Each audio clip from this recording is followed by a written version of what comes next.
তামিম আর Mushfiq technically এবং tactically দলের সেরা দুই ব্যাটসম্যান, একই সাথে ওদের দুজনের ফর্মই সবচেয়ে ভালো।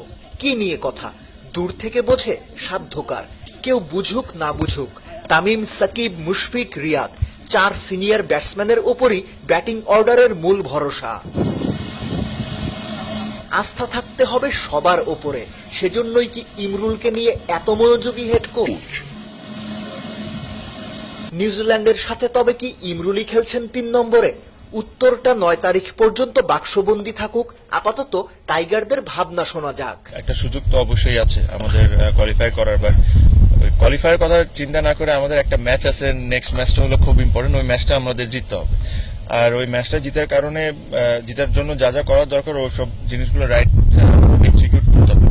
জিতলে কি হবে না হবে ওটা নিয়ে যদি আমরা এক স্টেপ আগে চলে যাই, আমার মনে হয় ওটা আমাদের জন্য হেল্পফুল হবে, দেন আমরা যতটুকু আমাদের কন্ট্রোলের মধ্যে আছে ওই জিনিস নিয়ে ভাবা। বোলাররা সামর্থ্যের প্রমাণ আগেও দিয়েছেন, সেও ভিন্ন ভিন্ন কন্ডিশনে। তবে উইকেটের কারণে চ্যাম্পিয়ন্স ট্রফির মিশনটা বেশ কঠিন হয়ে গেছে।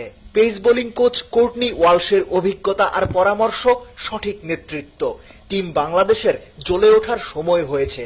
করে দেখানোর মঞ্চটাও তৈরি। যতটা আমরা ক্যাপেবল, আমরা ওই হিসাবে হয়তো আমরা প্রথম 2 ম্যাচ খেলতে পারিনি, বাট এই একটা টিম যাদের সাথে আমরা হয়তো ভালো খেলেছি, তো ওই কনফিডেন্স আমাদের থাকবে। বাট জাস্ট আমরা ভালো খেলেছি পাস্টে, দেখে যে আমরা এবারও ভালো খেলবো এরকম কোনো কিছু নেই। আমাদের এক্সিকিউট ভালো করতে হবে মাঝখানে, আর আমাদের লাস্ট 2 ম্যাচের চেয়ে ভালো ক্রিকেট খেলতে হবে। সো আমরা যদি এটা খেলতে পারি, অবশ্যই you never know what happens in cricket.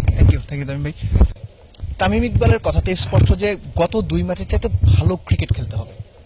কার্ডিফের সোফিয়া গার্ডেন স্টেডিয়াম নাম বদলে হয়ে গেছে সোয়ালেক স্টেডিয়াম। স্টেডিয়ামের নাম বদলের মতোই টাইগারদেরও বোধ হয় তাদের পারফরমেন্সে বদল আনতে হবে, এবং তাতেই হয়তো টিকে থাকবে নিউজিল্যান্ডকে হারানো এবং একই সাথে সেমিফাইনালে টিকে থাকার স্বপ্ন।